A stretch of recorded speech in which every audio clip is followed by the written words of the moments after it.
আমি আবু বকর ক্ষতিগ্রস্তর দিকে যাই না, সুতরাং যার ঈমান নাই সে ক্ষতিগ্রস্ততার দিকে যাচ্ছে।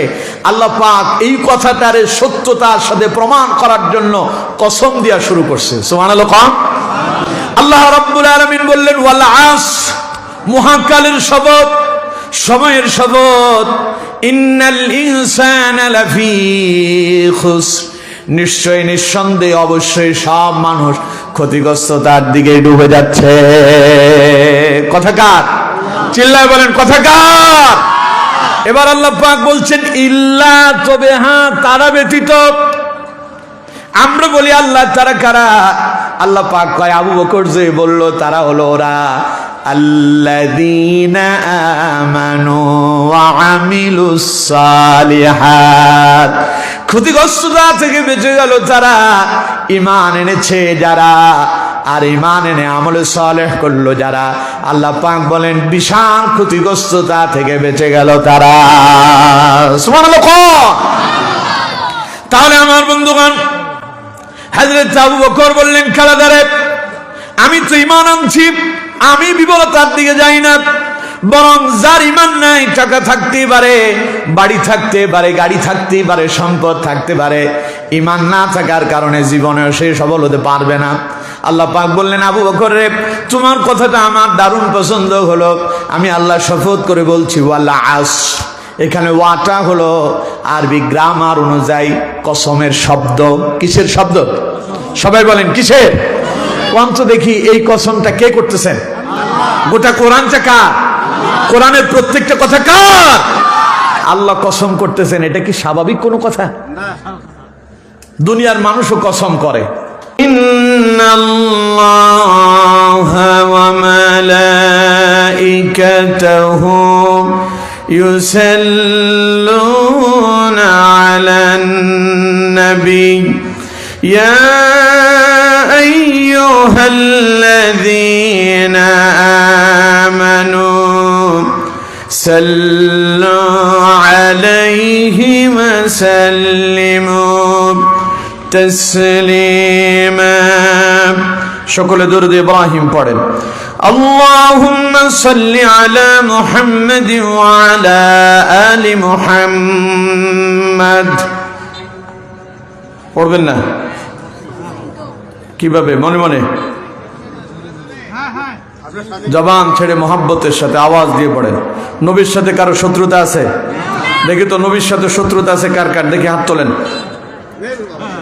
একজন, সরি, নবীর সাথে কারো শত্রুতা আছে? কথা কয় না। শত্রুতা আছে? নবীর প্রতি ভালোবাসা, দরদ, মোহাব্বত সকলের অন্তরে আছে না নাই? যদি থাকে জবান ছেড়ে পড়েন আল্লাহুম্মা সাল্লি আলা মুহাম্মাদ ওয়া আলা আলি মুহাম্মাদ কামা সাল্লাইতা আলা ইব্রাহিম ওয়া আলা আলি ইব্রাহিম ইন্নাকা হামিদুম মাজিদ। اللهم بارك على محمد وعلى آل محمد كما باركت على إبراهيم وعلى آل إبراهيم إنك حميد مجيد। الحمد لله। বাংলাদেশের ঐতিহ্যবাহী জেলা রাজশাহী জেলার অন্তর্গত চারঘাট উপজেলাধীন বাদুড়িয়া হাফিজিয়া মাদ্রাসার উন্নতিকল্পে আয়োজিত আজকের বার্ষিক ৩য়তম তাফসীরুল কোরআন মাহফিলের সম্মানিত সুযোগ্য সভাপতি, নির্যাতিত নিপীড়িত মাজলুম ইসলামী আন্দোলন বাংলাদেশ জামাত ইসলামের রাজশাহী জেলার সম্মানিত নায়েবে আমির, শ্রদ্ধাভাজন ব্যক্তিত্ব জনাব মোহাম্মদ মঈনুল হোসেন সাহেব, এবং আলোচনা করেছেন মাওলানা মোহাম্মদ ফজলুর রহমান সহ যতজন কথা বলেছেন, আপনারা যারা শুনেছেন, আল্লাহ পাক তাদের বলা এবং আপনাদের শোনাগুলোকেও কবুল আর মঞ্জুর করুন। পড়ুন আমিন। মঞ্চ উপবিষ্ট বিভিন্ন স্তরের বিভিন্ন পর্যায়ের দাওয়াতি মেহমান বৃন্দ, হযরত উলামায়ে কেরাম, আমার সামনে উপস্থিত দূর দূরান্ত থেকে আগত কোরআন প্রেমিক, ইসলাম প্রেমিক, মুসল্লিয়ানে কেরাম, মুরব্বিয়ানে আযম, যুবক ভাইয়েরা, পর্দার অন্তরালের সম্মানিতা, শ্রদ্ধেয়া, সর্বগুণে গুণান্বিতা মুমিনা মা এবং বোনেরা, আলোচনা সূচনা লগ্নেতা আনুষ্ঠানিকতার মধ্য দিয়ে আমি আবারও আপনাদেরকে অন্তঃস্থল থেকে সালাম নিবেদন করছি।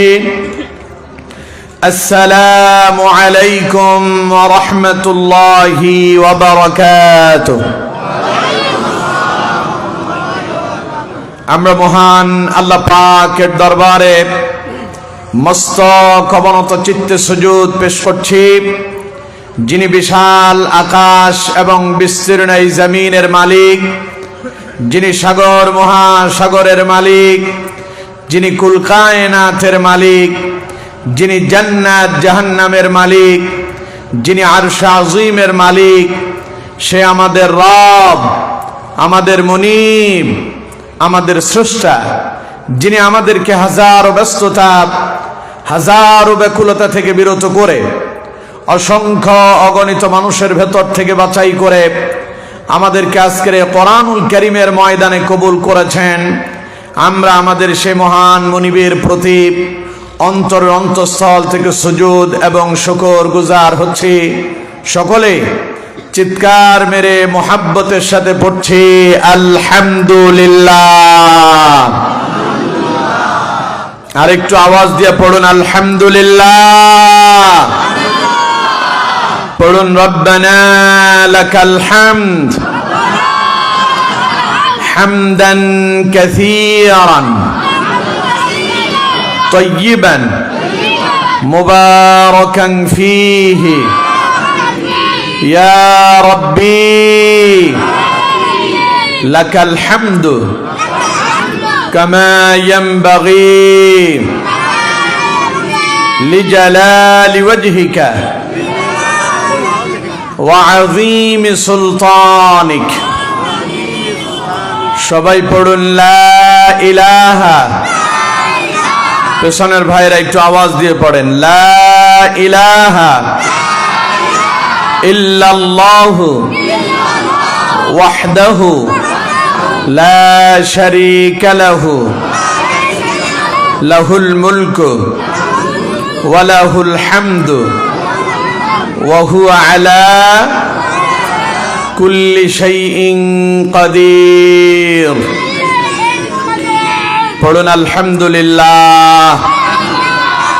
আমরা আমাদের মুনিবের শেখানো ভাষায় তার প্রশংসা আদায় করে নিয়েছি।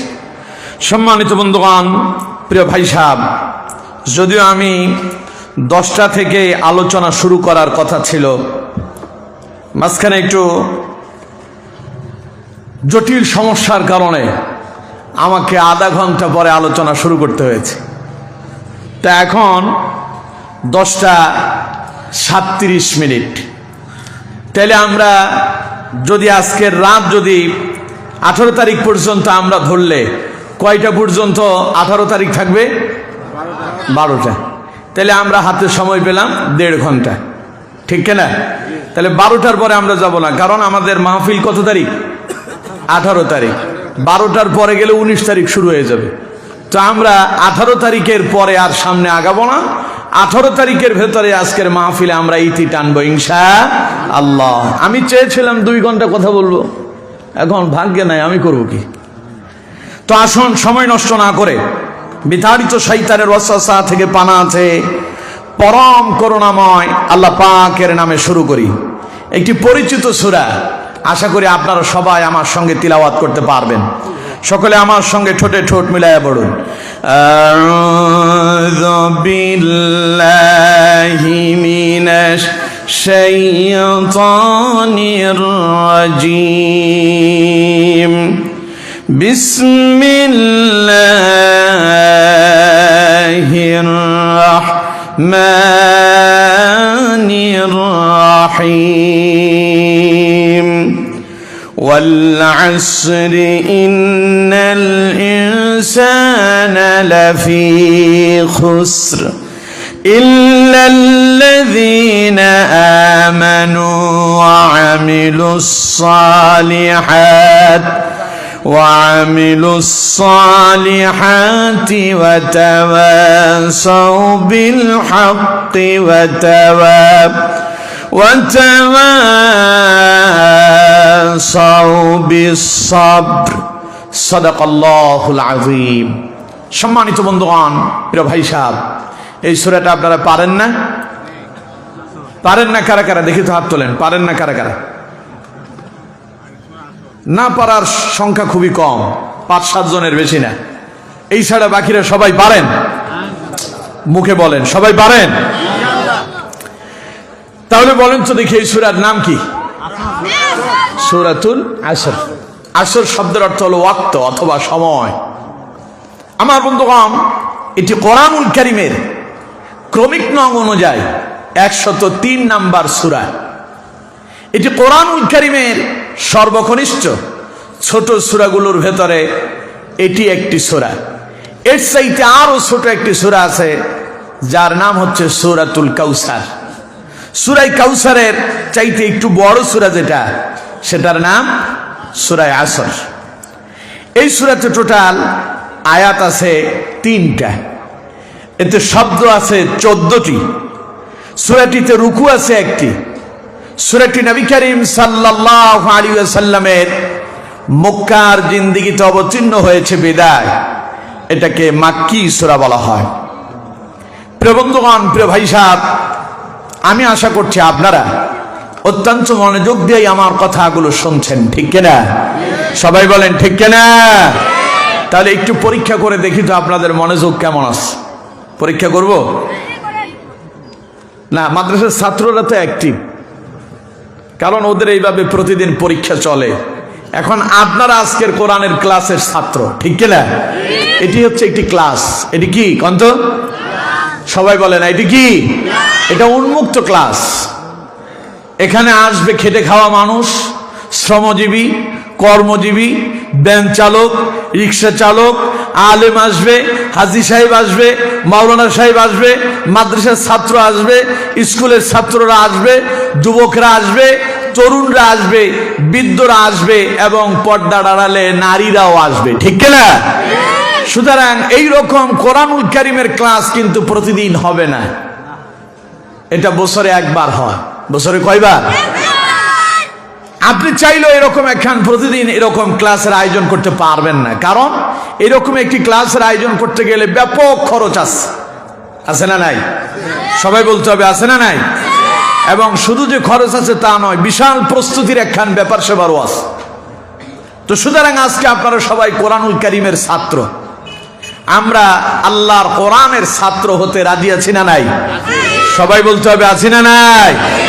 তাহলে ছাত্রদের, ভালো ছাত্রদের কাজ হচ্ছে ক্লাসে শিক্ষক যখন ছাত্রদের সামনে টিচিং দেয়, বক্তব্য দেয়, শিক্ষক যখন ছাত্রদেরকে আবার প্রশ্ন করে আমি তোমাদেরকে যে বিষয়টা পড়ালাম তোমরা বুঝতে পারছো কিনা, যেই সমস্ত ছাত্ররা ভালো তারা সবার আগে জবাব দেয় হ্যাঁ স্যার আমি বুঝতে পারছি, ঠিক কিনা? আর খারাপ ছাত্ররা সব সময় মুখ বুঝে পেছনের টেবিলে বসে থাকে, ওরে বোম মারলো ওর মুখ দিয়ে আলিফ বের করা যাবে না, ঠিক কিনা? এখন আপনারা ছাত্র কি ভালো হইতে চান না খারাপ হইতে চান? ভালো ছাত্র হতে চান? না না, আওয়াজ দেয় না।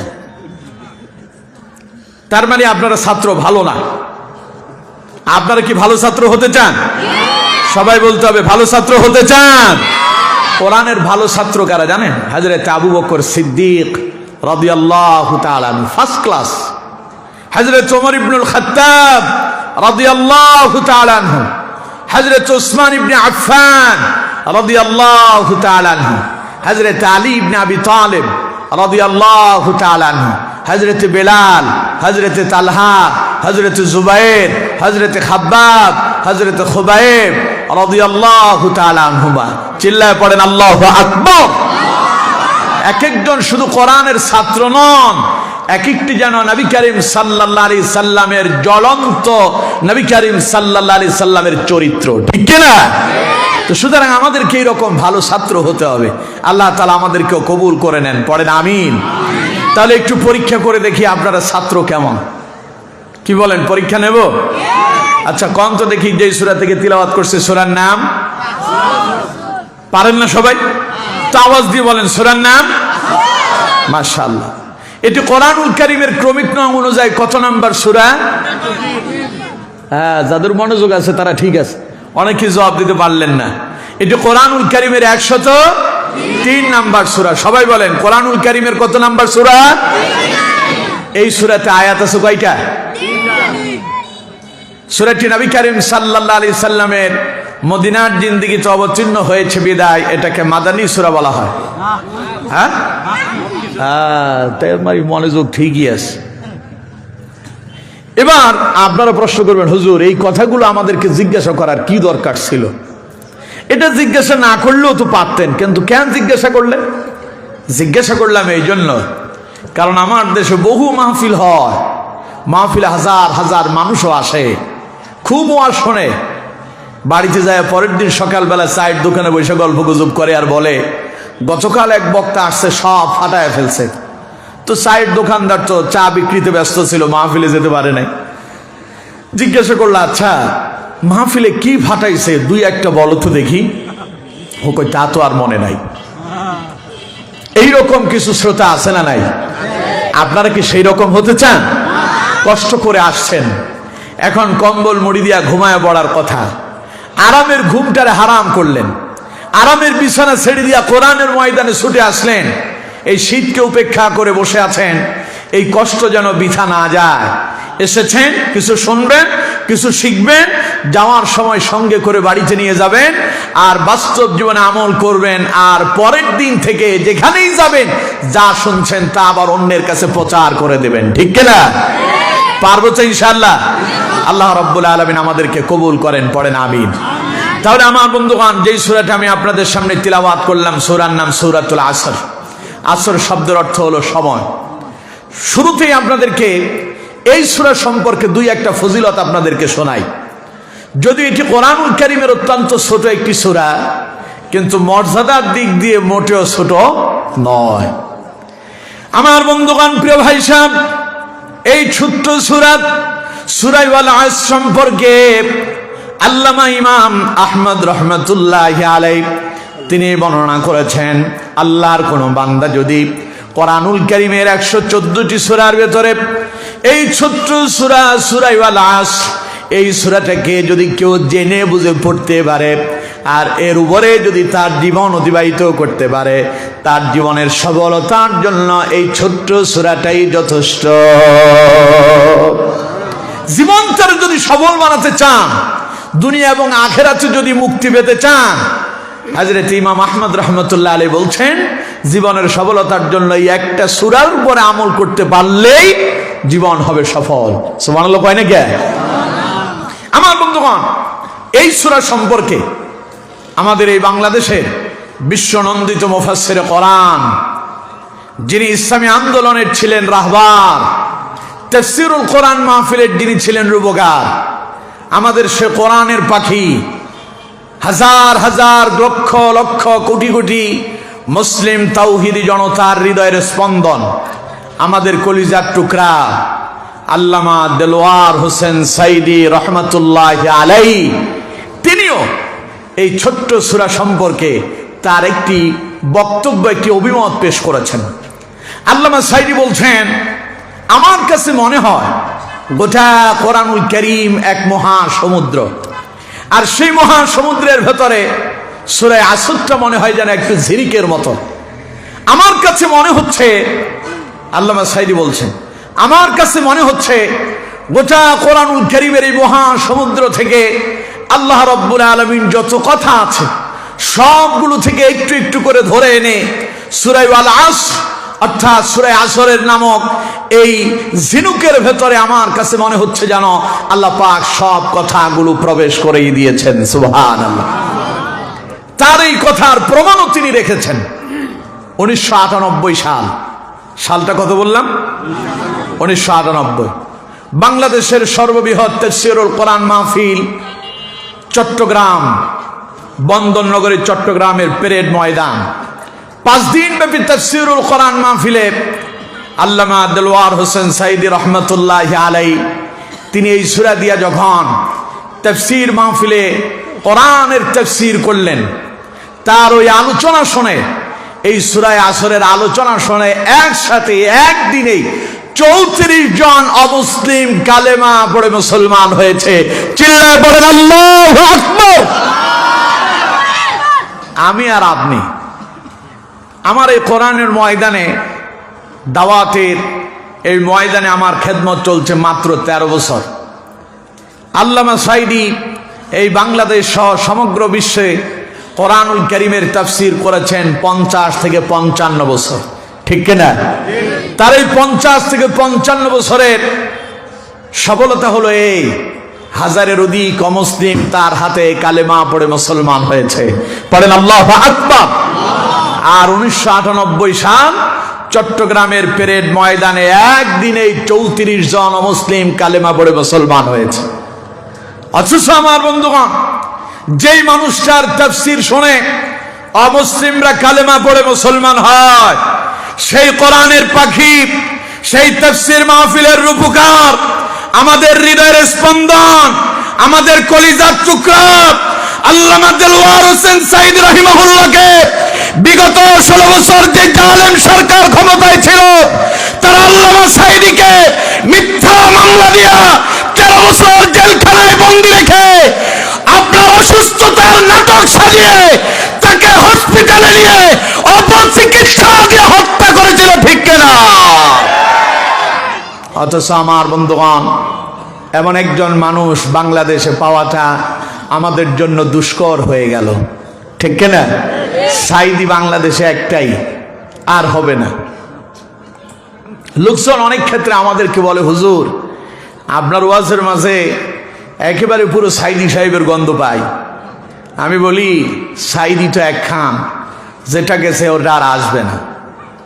আমরা হলাম আল্লামা সাঈদীর দোয়ার ফসল। সাঈদী সাহেব তার তাফসীর মাহফিলের প্রতিটি মাহফিলে আলোচনা শুরু করার আগেই তিনি একটি দোয়া করতেন। আল্লামা সাঈদী দোয়া করতেন, ইয়া রব করম তো আগার করে ও বাত দে জুবা কো जो दिल पर असर करे रब्बना तक़ब्बल मिन्ना इन्नका अंतस समीउल अलीम व तुब अलैना इन्नका अंतात तव्वाबुर रहीम। ঠিক না? আল্লামা সাঈদী কি বলেছেন? তিনি বলছিলেন, ইয়া রব করম তো আগার করে, হে আমার রব তুমি তো যা ইচ্ছে তাই করতে পারো। ও বাত দে জুবা কো जो दिल पर असर करे, তুমি আমার জবান দিয়ে এমন কিছু কথা বের করে দাও যা তোমার বান্দাদের কলিজায় আসর করবে। সুবহানাল্লাহ কম। যার ফলে আল্লামা সাঈদীকে জেলখানায় বন্দী করার পরে এই বাংলাদেশে আল্লামা সাঈদীর মতো তার কিছু যোগ্য উত্তরসূরি গোটা বাংলাদেশে যিনি তৈরি করে দিয়েছেন, তিনি কে? কথা বলে না, তিনি কে? এটা তার দোয়ার প্রশ্ন। সুতরাং আমার বন্ধুগণ, আমরা সাঈদীর যোগ্য হতে পারিনি, তবে আল্লামা সাঈদী রাহিমাহুল্লাহ তিনি যেই পথে কোরআনের দাওয়াত দিয়েছেন, সেই পথের সেই মিশনকে বাস্তবায়ন করার জন্য আমরাও কোরআনের ময়দানে ছুটে এসেছি। আল্লাহ আমাদেরকে কবুল করেছেন। আল্লাহর দরবারে আমরা দোয়া করি, আমরণ যেন আল্লাহ পাকে কোরআনের পথে কবুল আর মঞ্জুর করে। পড়েন আমিন। তাহলে আমার বন্ধুগণ, এই ছোট্ট সূরা সম্পর্কে আল্লামা সাঈদীর উদ্ধৃতি হলো, এটি কোরআনুল কারীম হলো এক মহাসমুদ্র। সে মহাসমুদ্রের ভেতরে সূরা আসর হলো একটি ঝিনুকের মতো। তিনি বলছেন, আমার কাছে মনে হয় গোটা কোরআনে যত কথা আছে সব কথাগুলোর সার সংক্ষেপগুলো ধরে ধরে আল্লাহ পাক যেন সূরা আসরের ভেতরে ঢুকিয়ে দিয়েছেন। সুবহানাল্লাহ। সুতরাং আমার বন্ধুগণ, যদিও এটি কোরআনুল কারীমের একেবারে সর্বকনিষ্ঠ ছোট একটি সূরা, তবে এর মর্যাদা কোনো অংশেই কম নয়। মানুষের জীবনে কিসে সফলতা আসে, কি কারণে মানুষ ব্যর্থ হয়ে যায়, জীবনের সফলতা এবং বিফলতা নিয়েই আল্লাহ পাক এই সূরার ভেতরে আলোচনা করেছেন। পড়েন সুবহানাল্লাহ। এখন জীবনটারে কারা কারা সফল বানাতে চান দেখি হাত তোলেন। আস্তে আস্তে উঠে, দেখছেন সফলতা চান না আপনারা? হাতগুলো একদম টান টান করেন, সোজা করেন। যারা হাত উঠায় নাই আল্লাহ তাদেরকে বিফল বানায় দাও, এই দোয়া করবো। 2-4 জন তাড়াতাড়ি এখন উঠেছে, ওরা মনে করছে আমি দেখতেছি না। সবাই সফলতা চান? সবাই বলেন সফলতা চান। আল্লাহ তুমি আমাদের জীবনগুলোর সফল বানাও, বলেন আমিন। আরো জোরে বলেন আমিন। আপনারা যত চালাকি হন, মানুষ কয় ফেনী নোয়াখালীর মানুষ বলে একটু বেশি চালাক, তবে যদি আমি একটু কম আর কি। তো সুতরাং আমার বন্ধুগণ, রাজশাহীর মানুষ এক চাইতে একটু বেশি চালাকি, তবে চালাকি যতই করেন বেশি দূর আগাইতে পারবেন না ইনশাআল্লাহ। বলেন ইনশাআল্লাহ। আমি কিন্তু আছি। সুতরাং আমার বন্ধুগণ, তাহলে সূরা আসর ছোট সূরা হলেও মর্যাদার দিক দিয়ে এটা অনেক, কথা কয় না, অনেক বড় বিশাল সূরা। এবার এই সূরার নাজিলের প্রেক্ষাপটটা শোনেন।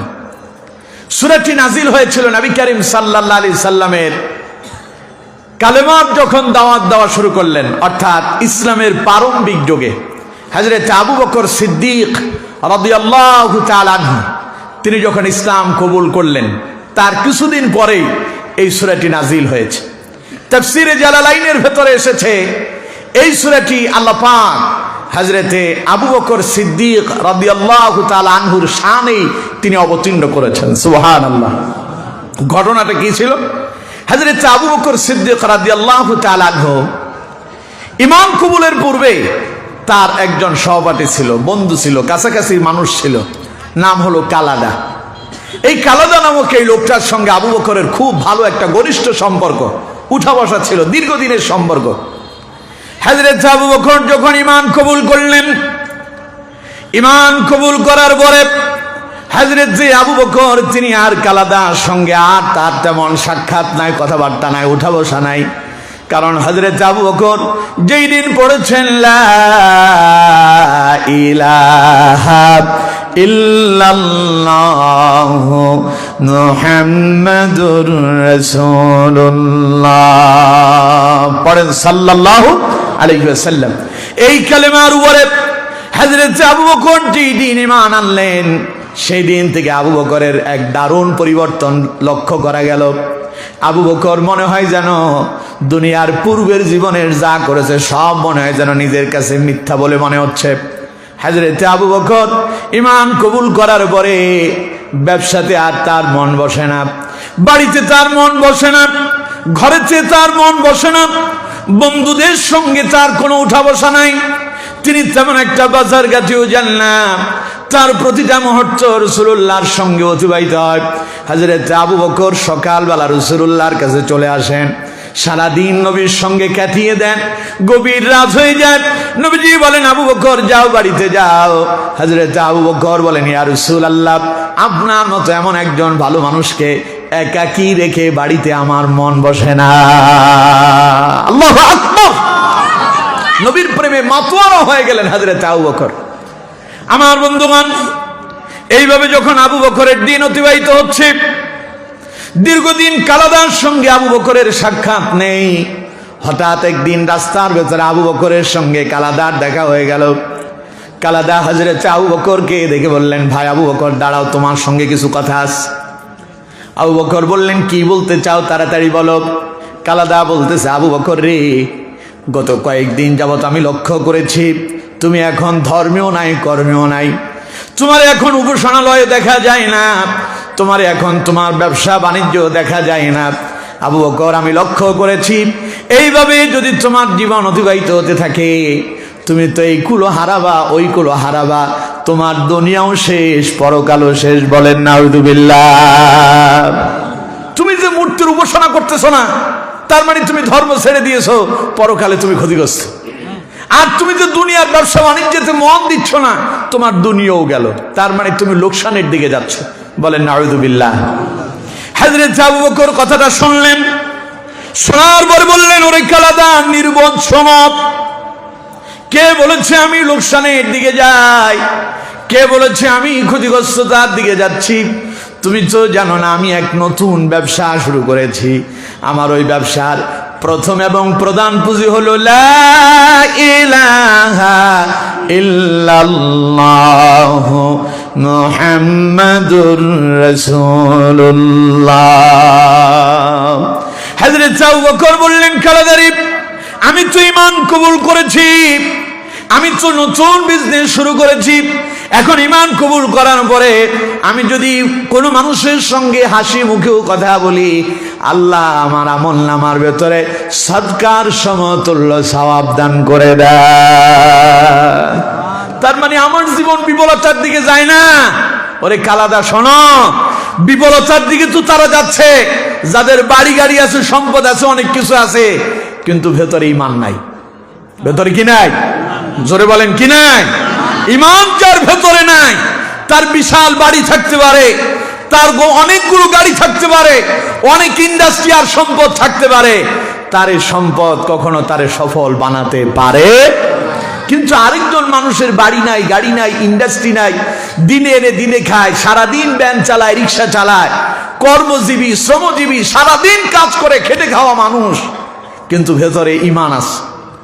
আজান হয়ে গেলে মসজিদে চলে যায়, আল্লাহর কোরআন দিয়ে জীবন চালায়, ইসলাম মেনে জীবন পরিচালনা করে, রাসূলুল্লাহর আদর্শ বাস্তবায়ন করার জন্য জীবনটাকে নিবেদিত করে দিয়েছেন যারা। টাকা নাই, পয়সা নাই, বাড়ি নাই, গাড়ি নাই, ভেতরে ঈমান থাকার কারণে দুনিয়াও সফল তারা, পরকালেও সফল তারা। ঠিক না? হযরত আবু বকর যখন এই কথা বললেন, ওরে কালাদা, তোমার বাড়ি থাকতেই পারে, গাড়ি থাকতে পারে, ইন্ডাস্ট্রি থাকতে পারে, সম্পদ থাকতে পারে, ভেতরে যদি ঈমান না থাকে তুমি বিফল। আমার ভেতরে ঈমান আছে, এখন আমার বাড়ি গাড়ি যদি কিছুই না থাকে, আমার ঈমানের কারণে আল্লাহ আমারে সফল বানায়া দিচ্ছে। সুবহানাল্লাহ। হযরত আবু বকরের এই কথাটা আল্লাহর দরবারে দারুণ পছন্দ হয়ে গেল। সুবহানাল্লাহ। আল্লাহ রাব্বুল আলামিন সঙ্গে সঙ্গে জিবরাইল নাজিল করলেন, যাও জিবরাইল, আমার হাবিবকে গিয়ে শোনায়া দাও, আজ আমার আবু বকর এমন কিছু কথা বলেছে, যে কথাগুলো আমি আল্লাহর দারুণ পছন্দ হয়েছে, আমার হাবিবকে শোনায়া দাও, তিনি যেন তামাম পৃথিবীর মানুষদেরকে শোনায়া দেন। ওয়াল আসরি ইন্নাল ইনসানা লাফি খুসর ইল্লাল্লাযীনা আমানু ওয়া আমিলুস সালিহাতি ওয়া তাওয়াসাউ বিল হাক্কি ওয়া তাওয়াসাউ বিস সাবর। পড়েন আল্লাহু আকবার। আল্লাহু আকবার পড়ছেন সবাই? একটু আওয়াজ দিয়ে কন্ত দেখি আল্লাহু আকবার। এবার একটু আস্তে কন্ত দেখি আল্লাহু আকবার। উল্টোটা ভালো হচ্ছে কিন্তু। হ্যাঁ, উল্টো দিকে 16 বছর দেশ যাচ্ছিল তো, তাই উল্টো দিকে যেতে যেতে 16 বছরের অভ্যাস একদিনে যায় না। ঠিক কিনা? কথা কয় না? ঠিক কিনা? 16 বছর দেশ কি সামনের দিকে যাচ্ছিল না পেছনের দিকে যাচ্ছিল? সবাই বলেন, সামনে না পেছনে? যদি সামনের দিকে যেত, আল্লামা সাঈদীর জেলখানায় বন্দী থাকা লাগতো না। যদি সামনের দিকে যেত, মাওলানা মতিউর রহমান নিজামীকে ফাঁসির কাস্তে ঝোলা লাগতো না। দেশ যদি সামনের দিকে যেত, এরপর আলী হাসান, মোহাম্মদ মুজাহিদ, মীর কাসেম আলী, কামরুজ্জামান, কাদের মোল্লা, এরপর সালাউদ্দিন কাদের চৌধুরী, এদেরকে ফাঁসির কাস্তে ঝোলা লাগতো না। ঠিক কিনা? দেশ যদি সামনের দিকে যেত, এটিএম আজহারুল ইসলামকে এখনো জেলখানায় বন্দী থাকা লাগতো না। এটিএম আজহারুল ইসলাম রে চেনেন? চেনেন না? আহারে আহারে, মানুষ ইসলামী আন্দোলনের রাহবার এটিএম আজহারুল ইসলামকে যুদ্ধ অপরাধীর মামলা দিয়ে জেলখানায় বন্দী করা হয়েছে। এখন পর্যন্ত স্বৈরাচার বিদায় নিল, 6 মাস হয়ে গেল, এখনো তার জামিন হলো না। আমার বন্ধুগণ, যারা মানবতা বিরোধী অপরাধ ট্রাইব্যুনাল গঠন করে যুদ্ধ অপরাধী বলে আল্লামা সাঈদী সহ যাদেরকে গ্রেপ্তার করেছিল, এটা কি মূলত যুদ্ধ অপরাধীর বিচার ছিল না উদ্দেশ্য প্রণোদিত ছিল? তাদের মূল টার্গেট ছিল ইসলামের আলোকে নিভায়া দেওয়া, তাদের মূল টার্গেট ছিল ইসলামী আন্দোলনকে নিভায়া দেওয়া, ঠিক কিনা? এই জন্য তারা ইসলামী আন্দোলনের প্রথম সারির নেতাদেরকে ধরে জেলখানায় বন্দী করেছিল, কোনো তার মুক্তি মিলে নাই। আর সারা দেশে ইসলামী আন্দোলনের নেতা কর্মীরা তার মুক্তি চেয়ে প্রতিবাদ বিক্ষোভ মিছিল করেছে সারা দেশে। আমরা সাধুবাদ জানাই। আর বর্তমান সরকারকে বলি, অনতিবিলম্বে ইসলামী আন্দোলনের এই রাহবারকে মুক্তি দিতে হবে, ঠিক কিনা? যদি দেওয়া না হয় তাহলে আমরা বুঝতে পারবো আপনারাও ইসলামের পক্ষে আসতে পারেননি। কথা বলেন, ঠিক কিনা? আল্লাহ আমাদের ভাইগুলোকে মুক্ত করে দেন, মুক্ত হয়ে কোরআনের ময়দানে এসে দাওয়াতি কাজে শামিল হওয়ার তৌফিক দেন, বলেন আমিন। আল্লামা সাঈদী সহ যাদেরকে তারা মিথ্যা মামলা দিয়ে দুনিয়া থেকে বিদায় করেছে, আল্লাহ তাদেরকে শাহাদাতের সর্বোচ্চ মর্যাদা দান করে দেন, চিল্লায় বলেন আমিন। তো আমার বন্ধুগণ, বলছিলাম আল্লাহ রাব্বুল আলামিন হযরতে আবু বকর সিদ্দিক রাদিয়াল্লাহু তাআলা আনহুর সম্মানার্থে এই সূরাটা নাজিল করেছিলেন। আর এই সূরাটা আপনাদের সামনে তিলাওয়াত করলাম। একটু জোরে আল্লাহু আকবার বলতে বললাম, আপনারা পারেন নাই। যখন বললাম আস্তে বলেন, তখন জোরে বললেন। 16 বছর ইসলামের আলোটারে নিভায় দেওয়ার জন্য তারা সামনের দিকে না গিয়ে উল্টো পেছনের দিকে গেল। পেছনের দিকে যায়া এমন ভাবে হোঁচট খেয়েছে, এখন পাও ভাঙছে, কোমরও ভাঙছে, এখন সোজা হয়ে দাঁড়ানোর সুযোগ পাচ্ছে না, ঠিক কিনা? সুতরাং উল্টো দিকে গেলে পেছনের দিকে যায়া যদি পেছনের দিকে হাঁটেন, গর্তের ভেতরে পড়ে পা ভাঙার সম্ভাবনা আছে। কথা কয় না? আছে না নাই? আর সামনের দিকে গেলে সামনের পথ হলো সিরাতাল মুস্তাকিমের পথ। সুবহানাল্লাহ। সামনের পথ জান্নাতের পথ, আমরা সেই পথে এগিয়ে যেতে চাই। কথা বলেন, ঠিক কিনা? জোরে বলেন, ঠিক কিনা?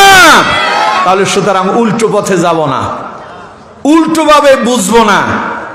আস্তে বলতে বললাম আর জোরে বলেছেন, তার মানে জোর কিন্তু আপনাদের আরো আছে না নাই? কত কয় না, আছে না নাই? দেখি তো আপনাদের জোর কত আছে, চিল্লায় এখন আল্লাহু আকবার। পেছনের লোকগুলো যদি বলতো আর একটু ভালো হতো, আর একটু আওয়াজ দিয়ে সামনে পেছনে সবাই একসাথে এক আওয়াজে চিল্লায় পড়েন আল্লাহু আকবার। ভালো হইছে, এর উপরে থাকতে হবে, পারবো তো ইনশাআল্লাহ। আপনাদের যদি জোশ ঠিক থাকে তাহলে আমার হুশ ঠিক থাকবে, আপনাদেরকে সোজা ডাইরেক্ট গন্তব্যে নিয়ে যেতে পারবো, ঠিক কিনা? পেছনে যাত্রী আছে, ড্রাইভার গাড়ি চালাচ্ছে, সবাই চুপচাপ, কেউ কথা কয় না। ড্রাইভারের সঙ্গে কথা বলার জন্য পাশে কিন্তু হেল্পাররা থাকে, ওদেরকে কথা বলতে হয়। নাইটে যারা ড্রাইভিং করে, ড্রাইভারের পাশে লোকজন থাকে, না হলে ক্যাসেট বাজায় তার রাস্তা পার হতে হয়, ঠিক কিনা? কারণ ঘুম আসার সম্ভাবনা আছে। তো এই জন্য আপনারা যদি হুঁশে থাকেন, সজাগ থাকেন, তাহলে আপনাদেরকে নিয়ে আমি সঠিক গন্তব্যে যেতে পারবো। আর আপনারা যদি অলসতা দেখান, সবাই যদি ঘুমায় পড়েন, ড্রাইভারেরও ঘুম আসবে, সবাই মিলে একসাথে গর্তে গিয়া পড়বে। তাহলে হুঁশ ঠিক রাখতে হবে, পারবো তো ইনশাআল্লাহ? আল্লাহ কবুল করেন, বলেন আমিন। আমার বন্ধুগণ, আল্লাহ রাব্বুল আলামিন বলছেন, আমার নবীকে শোনায় দাও।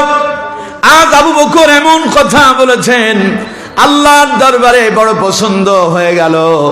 আল্লাহ পাক বললেন, ওয়াল আসরি ইন্নাল ইনসানা লাফি খুসর। আবু বকর বললেন, যারা ঈমান আনছে তারাই সফল, আর যার কাছে ঈমান নাই সেই বিফল, সেই ক্ষতিগ্রস্ত। আমরাও করি। যেমন আল্লামা সাঈদীর উদাহরণ দেয়, যেহেতু ওনারে আপনারা সবাই চেনেন, গোটা বাঙালি জাতি চেনে এবং বিশ্বেও তার নাম সুনাম আছে না নাই? তো এই জন্য ওনার উদাহরণটাই দেয়। আল্লামা সাঈদী যখন তার কলিজার টুকরা সন্তান রফিক বিন সাঈদীর জানাজায় গেলেন, কলিজার টুকরা সন্তানের কফিনটা সামনে রেখে তিনি তখন জনতার সামনে বক্তব্য দিতে গিয়ে বলেছিলেন, ও আল্লাহ, তোমার ইজ্জতের কসম, তোমার সম্মানের কসম, 1971 সালের এক ফোঁটা বালি বা কাদা আমি সাঈদীর গায়ে লাগে নাই, লাগে নাই, লাগে নাই, ঠিক কিনা? কার নামে কসম করছেন? সবাই বলেন, কার নামে? কেউ আপনারে বানালো মসজিদের ভেতর থেকে জুতা এক জোড়া চুরি হয়ে গেছে, অথবা কোন একজন মানুষের মোবাইলটা মসজিদ থেকে হারায় গেল, সেই লোকের পাশে মুসল্লি যেটা ছিল সেটা আপনি। এখন লোকটা আপনার সন্দেহ করে বলল যে এই লোকটা আমার পাশে নামাজ আদায় করছে, নিশ্চয়ই সে চুরি করছে, কিন্তু ঘটনা আপনি ঘটাননি, চুরিটা আপনি করেননি। এখন আপনার চোর বানায় দেওয়া হচ্ছে, আপনার কাছেও কোনো প্রমাণ নাই। আপনি যে তার পাশে নামাজ পড়ছেন এটা কিন্তু সত্য, কিন্তু চুরি করেন নাই তাও সত্য। প্রমাণ দেবেন যে সেই রকম কোনো প্রমাণ আপনার কাছে নাই। তখন আপনি প্রমাণের জন্য বলবেন কি, আল্লাহর কসম করে বলছি আমি চুরি করি নাই। ঠিক কিনা? ধরে বলেন ঠিক কিনা? তার মানে মানুষ যখন সব পথ বন্ধ হয়ে যায়, আল্লাহর নামে কসম করে অন্যকে বোঝাতে চায় আল্লাহর উপরে আর কেউ নাই, তিনি মহা সত্যবাদী, তার নামে কসম করে বলছি আমি এই কাজ করি নাই। কেউ যখন আল্লাহর নামে শপথ করে তখন আমরা বুঝতে পারি লোকটা আসলে মিথ্যা কথা বলছে না। ঠিক কিনা? কিন্তু এবার চিন্তা করেন, আমরা জানি আল্লাহর চাইতে বড় আর কেউ নাই। এখন সেই আল্লাহ যদি কসম করে তার চাইতে বড় কেউ নাই, তিনি কার নামে কসম করবেন? কোরআন কারীমে আল্লাহ পাক অসংখ্য জায়গায় তিনি কসম করেছেন। আল্লাহ তাআলার কসমগুলো হয় যেই বিষয়টা সত্য, যেটার ব্যাপারে মানুষের কোনো সন্দেহ নাই, যেই বিষয় নিয়ে তিনি আলোচনা করতে চান ওটার সঙ্গে রিলেটেড, ওটার সাথে সম্পৃক্ত, যেই বিষয়টাকে মানুষ সত্য বলে বিশ্বাস করে, জানে, এতে কোনো সন্দেহ নাই, এমন বিষয়ের উপরে আল্লাহ পাক কসম করেন। পড়েন সুবহানাল্লাহ। এখানে আল্লাহ পাক কসম করেছেন ওয়াল আসর, সময়ের শপথ। কিসের শপথ? সবাই বলেন কিসের? সময়ের শপথ। সময়ের শপথ করে আল্লাহ পাক বলছেন ইন্নাল ইনসানা লাফি খুসর, নিশ্চয়ই নিঃসন্দেহে অবশ্যই সমস্ত মানুষই ক্ষতিগ্রস্ত। তার মানে আল্লাহ সময়ের শপথ করে মানুষ সংক্রান্ত বিষয় নিয়ে আলোচনা করেছেন। তার মানে মানুষের সঙ্গে সময়ের একটা সম্পর্ক আছে না নাই? সবাই বলতে হবে আছে না নাই? আমাদের প্রত্যেকের সাথে একটা সময়ের রিলেটেড সম্পর্ক আছে। সেই সময়টা কোন সময়? আমরা যারা দুনিয়ায় আসছি, আল্লাহ রাব্বুল আলামিন আমাদের প্রত্যেককে এই দুনিয়াতে নির্দিষ্ট একখান সময় দিয়ে প্রেরণ করেছেন। সময় দেন নাই? কথা কয় না কেন? দেন নাই? কাউকে দিলেন 50 বছর, কাউরে 60 বছর দিলেন, আবার কেউ কেউ 100 বছরও পায়, কেউ 1 বছর, কেউ 1 দিন, কেউ 1 ঘন্টা, কেউ 1 মিনিট, কেউ বা মায়ের পেটেই শেষ। ঠিক কিনা? এই সময় তো আমাদের জীবনের সাথে আছে, আছে না নাই? সুতরাং আমার বন্ধুগণ, আল্লাহ রাব্বুল আলামিন তিনি মানুষ নিয়ে আলোচনা করলেন, আর মানুষের সঙ্গে যেহেতু সময়ের সম্পর্ক আছে, আল্লাহ রাব্বুল আলামিন বলছেন ওয়াল আসরি ইন্নাল ইনসানা লাফি খুসর। ও দুনিয়ার মানুষেরা শোনো, আমি আল্লাহ সময়ের শপথ করে বলছি ইন্নাল ইনসানা লাফি খুসর, নিশ্চয় নিঃসন্দেহে সমস্ত মানুষ ক্ষতিগ্রস্তের ভেতরে আছে। আমার বন্ধুগণ, এখন আপনি চিন্তা করবেন, হুজুর মানুষের সঙ্গে সময়ের যে শপথ আল্লাহ করলো তা তো আমার বুঝে আসে না। আপনার কেমনে বুঝে আসবে? অনেক মুফাসসির ওইটা নিয়ে বিভ্রান্তিতে পড়েছিলেন। হযরত ইমাম রাজি রহমাতুল্লাহ আলাইহি তিনি তার তাফসীর গ্রন্থের ভেতর উল্লেখ করেছেন, একজন মনীষী বুজুর্গ ব্যক্তি সূরা আসরের এই যে আল্লাহ পাক সময়ের নামে কসম করলেন, কেন আল্লাহ সময়ের নামে কসম করলেন? হযরত ইমাম রাজি রহমাতুল্লাহ আলাইহি বলেন, ওই বুজুর্গ লোকটা এই বিষয়ের তাফসীর বুঝতে তার দ্বিধাদ্বন্দ্বে পড়ে গেল। লোকটার তাফসীর বুঝতেই বড় অসুবিধা হয়ে যাচ্ছিল। তিনি খুব চিন্তায় পড়ে গেলেন, আল্লাহ কেন সময়ের শপথ করে আবার মানুষের ব্যাপারে বললেন? সব মানুষ ক্ষতিগ্রস্ত তার ভেতরে আছে। সেই বুজুর্গ মানুষ খুব চিন্তা করতেছে। ইমাম রাজি রহমাতুল্লাহ আলাইহি বলছেন, লোকটা একদিন বাজারে গেল। বাজারে যাওয়ার পরে শুনতে পেল বাজারের এক কোণা থেকে কোন একজন লোক যেন কি যেন চিল্লায় চিল্লায় বলতেছে। ইমাম রাজি রহমাতুল্লাহ আলাইহি বলেন, বুজুর্গ লোকটা সেখানে চলে গেল, গিয়ে দেখতে পেল একজন বরফ বিক্রেতা বরফ বিক্রি করতেছে, আর লোকদেরকে বলে বলে বলতেছে, ডেকে ডেকে বলতেছে, আল্লাহর বান্দারা, দয়া করে তোমরা ওই ব্যক্তির প্রতি রহম করো, ওই ব্যক্তির প্রতি তোমরা দয়া করো যার পুঁজি গলে যায়, যার সম্পদগুলো গলে গলে শেষ হয়ে যায়। তার মানে বরফ বিক্রেতা বোঝাতে চাইলেন আল্লাহর বান্দারা, আমার এই বরফটা যতক্ষণ বরফ আছে ততক্ষণ এর দাম আছে। আকাশের সূর্যের তাপে বরফগুলো গলে গলে যদি পানি হয়ে যায়, এই বরফের আর কোনো দাম থাকবে না। বরফ যদি পানি হয়ে যায়, আমার পুঁজি শেষ হয়ে যাবে। আর আমার পুঁজি যদি শেষ হয়ে যায়, তাহলে পরে আমার পথে বসতে হবে। সুতরাং আল্লাহর বান্দারা, তোমরা আমার প্রতি রহম করো, আর আমার বরফগুলো বরফ থাকাকালীন কিনে নিয়ে যাও। বুজুর্গ লোকটা এই কথাটা শোনে আল্লাহু আকবার সুবহানাল্লাহ বলে চিৎকার মেরে বললেন, আমি তো সূরা আসরের তাফসীর বুঝে ফেলেছি। আল্লাহ রাব্বুল আলামিন আমাদেরকে এই কথাই বোঝাতে চাইলেন, ও দুনিয়ার মানুষেরা, ওয়ালা আস, সময়ের শপথ, সেই সময়ের শপথ যা আমি তোমাদের হায়াতের জীবনীতে দিয়েছি। ও দুনিয়ার মানুষেরা, ওই যে বরফ বিক্রেতার বরফটা গলে গলে যেইভাবে পানি হয়ে যায়, বরফটা শেষ হয়ে যায়, ওই বুজুর্গ লোকটা বলল, আমি বুঝতে পারলাম। আল্লাহ পাক কসম করে বলছেন, ইন্নাল ইনসানা লাফি খুস, সমস্ত মানুষ ক্ষতিগ্রস্ততার দিকে যাচ্ছে, যারা এখনো পর্যন্ত এই হায়াতের জীবন পাওয়ার পরে আল্লাহর গোলামি করতেছে না, আল্লাহর ইবাদত করতেছে না। ওই বরফের মতো তার জীবন থেকে সময়টা 1 সেকেন্ড, 1 মিনিট, 1 ঘন্টা, 1 দিন, 1 সপ্তাহ, 1 মাস, 1 বছর করে আপনার হায়াতের জীবনটা পুরায় যাচ্ছে। তার মানে খুব দ্রুত গতিতে আমরা মৃত্যুর দিকে এগিয়ে যাচ্ছি, ঠিক কিনা? জোরে বলেন ঠিক কিনা? বিজ্ঞান বলছে আপনি মৃত্যুর দিকে প্রতি সেকেন্ডে কত কিলোমিটার গতিতে যাচ্ছেন জানেন? বিজ্ঞান বলছে মানুষ মৃত্যুর দিকে প্রতি সেকেন্ডে 1,86,000 মাইল গতিতে, অর্থাৎ 3 লক্ষ কিলোমিটার গতিতে প্রতি সেকেন্ডে আমরা মৃত্যুর দিকে এগিয়ে যাচ্ছি। তার মানে চিন্তা করেন, বরফ যেমন গলে গলে পানি হয়, আপনার জীবন থেকে 1 সেকেন্ড, 1 মিনিট, 1 ঘন্টা করে আপনার জীবন নামক প্রদীপটা আস্তে আস্তে নিভতে শুরু করেছে, ঠিক কিনা? 2024 গিয়া 2025 এলো। আপনি খুব বাহাদুরি করে বলেন, আমি 1 বছর বেশি হায়াত পেলাম, আগে আমার বয়স ছিল 50, এখন হলো 51। আপনি খুব দাম্ভিকতার সাথে বলতেছেন। আপনার হায়াত যদি থাকে 60, তার মানে জীবন থেকে 51 মাইনাস হয়ে গেছে, আর আছে 4, ঠিক কিনা? কথা বলেন ঠিক কিনা? তা আপনার জীবন থেকে মাইনাস হচ্ছে, 60-এর ভেতর থেকে 51 গেল, 9 বছর আর বাকি আছে। তার মানে সামনে এগিয়ে যাচ্ছেন না, জীবনটা আস্তে আস্তে মৃত্যুর দিকেই চলে যাচ্ছে, ঠিক কিনা? আল্লাহ রাব্বুল আলামিন বুঝাতে চাইলেন, ওয়াল আসর, দুনিয়ার মানুষেরা, আমি যে তোমাদেরকে হায়াত দিলাম, আমি যে তোমাদেরকে জীবন দিলাম, তোমার ওই জীবন নামক সময়ের কসম করে বলছি, ইন্নাল ইনসানা লাফি খুসর, নিশ্চয় সমস্ত মানুষ ক্ষতিগ্রস্ততার দিকে যাচ্ছে। তার মানে হায়াতের জীবন যারা পেলেন, এই জীবন পেয়ে এখনো যারা নামাজ ধরতে পারেননি, এখনো যারা কোরআন পড়তে পারেননি, এখনো যারা কোরআনের আদর্শে জীবন গড়ার জন্য নিজেকে তৈরি করতে পারেননি, এখনো পর্যন্ত যারা ইসলামী রাষ্ট্র প্রতিষ্ঠার চিন্তা ভাবনা তৈরি করতে পারেননি, এখনো যারা নিজের ব্যক্তিগত জীবন, পারিবারিক জীবন, সামাজিক জীবন, রাষ্ট্রীয় জীবন আল্লাহর কোরআন দিয়ে সাজানোর চিন্তা ভাবনা করতে পারেননি, আল্লাহ পাক বলেন, নিশ্চয়ই নিঃসন্দেহে তুমি ক্ষতিগ্রস্ততার ভেতরেই ডুবে আছো, ঠিক কিনা?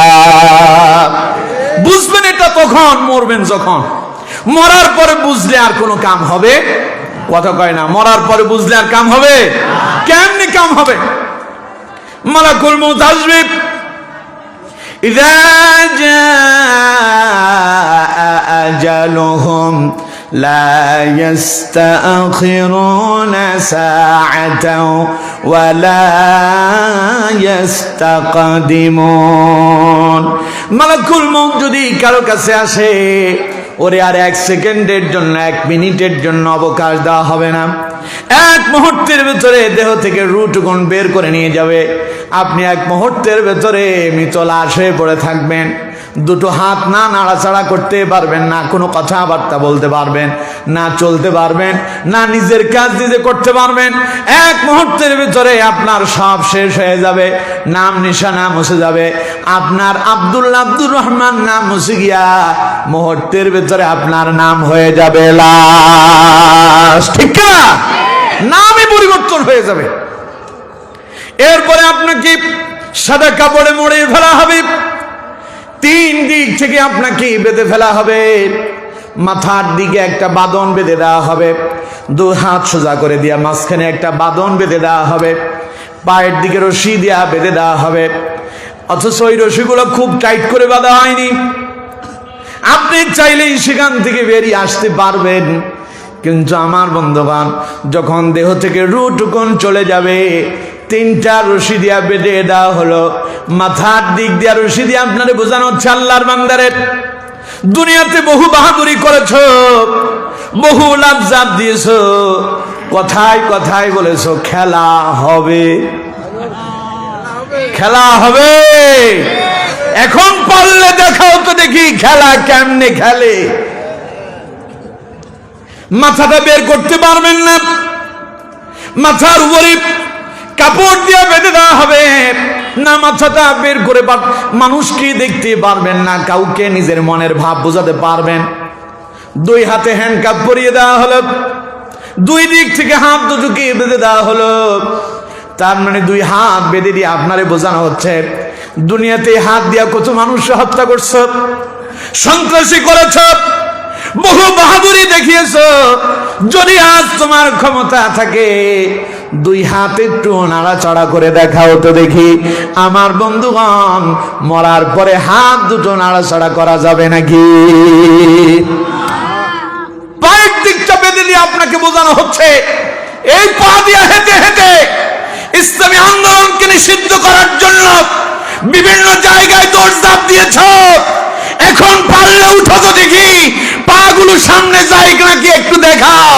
আমার বন্ধুগণ, জীবন তো শেষ হয়ে গেল, এখন আর না চলতে পারবেন, না কথা বলতে পারবেন, না হাত নাড়াচাড়া করতে পারবেন। এক মুহূর্তের ভেতরে গোটা জীবনটা শেষ হয়ে যাবে। ঠিক কিনা? কিসের বাহাদুরি? আল্লাহ পাক বলছেন, ইন্নাল ইনসানা লাফি খুসর। সময় পাওয়ার পরেও যারা জীবনটারে সাজাতে পারলা না দিন আর ইসলাম দিয়া, তোমরা যাচ্ছ ক্ষতিগ্রস্তের দিকে। বুঝবা তখন, মরবা যখন, বুঝলেও তখন আর কোনো কাজ হবে, কথা কয় না, কোনো কাজ হবে।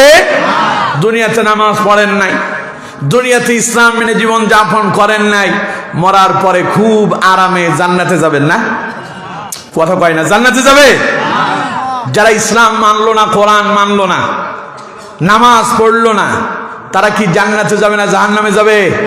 সবাই বলেন, জান্নাতে না জাহান্নামে? জাহান্নামে যাওয়ার পরেও শান্তি পাবে না, শাস্তি তো আছে। জাহান্নামে তো কি শাস্তি আছে। এরপরে জাহান্নামের ফেরেশতারা আবার জিজ্ঞাসা করবে, কিরে বেটা এখানে লিখে, কথা আমার না আল্লাহ? দেখুন কোরআন থেকে শুনুন, আল্লাহ পাক বলছেন, মা সালাকাকুম ফি সাকার قالوا لم نك من المصلين ولم نك نطعم المسكين وكنا نخوض مع الخائضين وكنا نكذب بيوم الدين حتى أتانا اليقين। আল্লাহ পাক বলছেন, মা সালাকাকুম ফি সাকার। যারা দুনিয়াতে ইসলাম মানে নাই, জীবনটারে আল্লাহর কোরআন দিয়ে সাজালো না, নামাজ কালাম পড়লো না, নিজের খেয়াল খুশি মতো জীবন যাপন করছে, আর স্বৈরাচারদেরকে ক্ষমতায় বসানোর জন্য যারা চেষ্টা করেছিল, কোরআন বিরোধী কর্মকাণ্ড যারা করেছিল, ওদেরকে সাকারের ভেতরে নিক্ষেপ করা হবে। সাকারে যাওয়ার পরে ফেরেশতারা বলবে, মা সালাকাকুম ফি সাকার, কিরে এখানে লিখা? কে জিজ্ঞাসা করবে? ফেরেশতারা। জাহান্নামের ফেরেশতারা জিজ্ঞাসা করবে, মা সালাকাকুম ফি সাকার, কিরে সাকারে লিখেন? তখন আফসোস করে ওই লোকগুলো বলবে যারা দুনিয়ার আল্লাহর দেওয়া হায়াতের জীবনটাকে আল্লাহর গোলামিতে অতিবাহিত করতে পারে নাই, তারা আফসোস করে বলবে ক্বালু লাম নাকু মিনাল মুসাল্লিন। দুর্ভাগ্য আমাদের, আমরা বড় হতভাগা, আমরা বড় দুর্ভাগা। ক্বালু লাম নাকু মিনাল মুসাল্লিন। দৈনিক মুয়াজ্জিন আমাদেরকে 5 বার মসজিদ থেকে আহ্বান করেছিল, হাইয়া আলাস সালাত, আসুন নামাজের দিকে, আসুন নামাজের দিকে আসুন। 2 বার ডেকেছে, আবারও বলল হাইয়া আলাল ফালাহ, নামাজে আসলে তোমারই কল্যাণ হবে। সেই দিন আফসোস করে বলবেন ক্বালু লাম নাকু মিনাল মুসাল্লিন। আমি সেই দুর্ভাগা, আমি সেই হতভাগা, মুয়াজ্জিন আমারে নামাজের দিকে ডাকলো, আমি তো মসজিদে নামাজের মুসল্লি হতে পারি না। আমি কি মসজিদে নামাজে মুসল্লি হব? আমরা হুজুর দেখলে তাদেরকে রাজাকার বলেছিলাম। যারা আমাদেরকে ইসলামের দিকে ডেকেছিল, যারা আমাদেরকে কোরআনের দিকে ডেকেছিল, আমরা তাদেরকে মৌলবাদ বলেছিলাম, আমরা তাদেরকে জঙ্গিবাদ বলেছিলাম। তারা কোরআনের হক কথা বলার কারণে ওদেরকে ধরে ধরে আমরা জেলখানায় বন্দী করেছিলাম, ঠিক কিনা? আরে এখনো কেউ কেউ কোরআনের মাহফিলকে এখনো তারা রাজনীতি বলতে চায়, ঠিক কিনা? জোরে বলেন ঠিক কিনা? ইসলামী আন্দোলনকে ধর্মীয় ব্যবসা বলে। কেউ কেউ এখনো এমন আছে, কোরআনের গণজোয়ার দেখে কয় মৌলবাদদেরকে ক্ষমতায় বসানো যাবে না, ঠিক কিনা? কথা কয় না, ঠিক কিনা? মৌলবাদদেরকে ক্ষমতায় বসানো যাবে না, খালি মৌলবাদদের বিরোধিতা। মৌলবাদদের মানে আলেমদের উন্নতি দেখলেই কারো কারো চোখে সয় না। হুজুর মসজিদের ইমাম সাহেব, তিনি ইমামতি করবেন, কোনো অসুবিধা নাই, তিনি ইমামতি করবেন, সভাপতি সেক্রেটারি সবাই তারে পয়সা দেবে, কোনো অসুবিধা নাই। ওদের পয়সা দিয়া হুজুরের বাড়ি চলবে, হুজুরের ফ্যামিলি চলবে, হুজুর নিজে চলবে। কিন্তু ওই হুজুর যদি এলাকার মেম্বার হয়, এখন সভাপতি বলবে না, হুজুরে কেন রাজনীতি করবে, ঠিক কিনা? কথা কয় না, ঠিক কিনা? কারণ ওনারা জানেন ওনাদের রাজনীতি মানে পকেট নীতি, ওনাদের রাজনীতি মানে পেট নীতি, ওনাদের রাজনীতি মানে টাকা পয়সা জনগণ থেকে আত্মসাৎ করে বেগম পাড়ায় বাড়ি বানানোর নীতি, ঠিক কিনা? হুজুরেরা যদি মসজিদেও নেতা আবার সমাজেও নেতা না, হুজুর যদি সমাজের নেতা হয়, মসজিদের হুজুর নেতা হওয়ার কারণে হুজুর দেখলে মহিলারা যদি বেপর্দায়ও চলে, মাওলানা সাহেব দেখলে মাথার গোমটা টেনে দেয়, ঠিক কিনা? কথা কয় না, ঠিক কিনা? হুজুর যদিও মসজিদের ইমাম সাহেব হুজুরের খালি মসজিদে নেতা মানে, এই ইমাম সাহেব যদি সভাপতির ঘরে যায় আর সভাপতির ঘরে যদি সিনেমা চলে, হুজুর দেখলে টেলিভিশন বন্ধ হয়ে যায়, ঠিক কিনা? এখন তারা চিন্তা করবে এই হুজুর যদি রাষ্ট্র ক্ষমতায় যায় তুই তো আমাদের চুরি বন্ধ হয়ে যাবে, ঠিক কিনা? ওরা চিন্তা করে মাওলানা সাহেবরা যদি রাষ্ট্র পরিচালনা করে, কোরআনের আইন দিয়ে যদি রাষ্ট্র পরিচালিত হয়, আমরা যে 54 বছর দুর্নীতি করছি, দুর্নীতি আর করতে পারবো না। কারণ কোরআন বলছে চোর যদি ধরা পড়ে, আস-সারিকু ওয়াস-সারিকাতু ফাকতাউ আইদিয়াহুমা, চোরের ধরো আর চোরের ডান হাত কেটে দাও, ঠিক কিনা? নেতাদের একটারও হাত থাকবে না, সবার ডান হাত থাকবে পকেটে। ডান হাত কোথায়? কথা কয় না, ডান হাত কোথায়? তাই তারা বলে মাওলানা সাহেব আপনি ইমামতি করেন, অসুবিধা নাই, মাওলানা সাহেব আপনি মসজিদে থাকেন, কোনো অসুবিধা নাই, আপনার বউ অসুস্থ, সভাপতি সাহেব আমি আমার কাছে আসেন, আমি সেক্রেটারি, আমার কাছে বলেন, হাদিয়া তওবা দেব। খবরদার রাজনীতি করবেন না। তার মানে ওনারা জানেন রাজনীতি খুব খারাপ জিনিস, ঠিক কিনা? কথা বলেন, ঠিক কিনা? আসলে কিন্তু রাজনীতি খারাপ ছিল না, রাজনীতিটারে কিছু লোকে খারাপ করছে। রাজনীতি তো রাসূলুল্লাহর নীতি, ঠিক কিনা? নবী করিম সাল্লাল্লাহু আলাইহি সাল্লাম রাষ্ট্র চালান নাই, কথা কয় না? রাসূল রাষ্ট্রের প্রেসিডেন্ট ছিলেন না? হযরত আবু বকর রাসূলুল্লাহর পরবর্তী রাষ্ট্রের প্রেসিডেন্ট ছিলেন না? আবু বকরের পরে ওমর ছিল না? রাসূলুল্লাহ 4 জন সাহাবী খলিফাতুল মুসলিমিন, হযরত আবু বকর, হযরত ওমর, হযরত উসমান, হযরত আলী ইবনে আবি তালিব রাদিয়াল্লাহু তাআলা আনহু, এই 4 জন রাসূলুল্লাহর পরে আমিরুল মুমিনিন রাষ্ট্রের প্রেসিডেন্টের দায়িত্ব পালন করেছিলেন। সুবহানাল্লাহ। এবার কোন তো দেখি সাহাবীরা যখন রাষ্ট্র পরিচালনা করছিল তারা কি দুর্নীতি করছিল? কথা কয় না, দুর্নীতি করছিল? এখন যারা রাষ্ট্র চালায়, যারা রাজনীতি বলে, মূলত তাদের রাজনীতি মানে পেট নীতি, পকেট নীতি। আমি মাঝে মধ্যে গানে গানে বলি আর কি, বলবো? কথা কয় না, বলবো? জালিয়াতি, শোষণ নীতি, পেট নীতি আর দুর্নীতি, এ সকল মিলেই হলো বর্তমানে রাজনীতি। কথায় কাজে মিল নাই যার, তাহার মুখে নাই নীতি।